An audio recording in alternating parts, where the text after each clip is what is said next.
Once we hit on a trip, the most demanding is barbecue.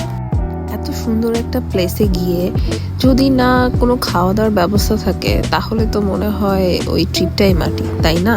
তাই আমাদের এই quick ট্রিপে যোগ করে নিয়েছিলাম বারবিকিউ প্ল্যানটা। আসলে বারবিকিউটা সত্যিকারে জমে যখন সামারটা একদম পুরোপুরিভাবে আসে, কিন্তু কেন যেন এবার সামারটা কেন জানি মনে হচ্ছে যে আসছে না। এবছর এভাবে এত আর্লি আমাদের বারবিকিউ করতে পারবো এটা আসলে ভাবিনি। তো সবাই মিলে এভাবে হুট করে করতে পেরে আসলে ভীষণ ভালো লাগছে। আমার মনে হচ্ছে আমি কোনো ক্যাম্পেইনে এসেছি, যদিও আমার ক্যাম্পেইনের কোনো অভিজ্ঞতা নেই। এদিকে আমাদের রান্না প্রায় হওয়ার দিকে, তো আমরা বসে পড়েছি খাওয়ার জন্য। Now the time is to feel actual taste.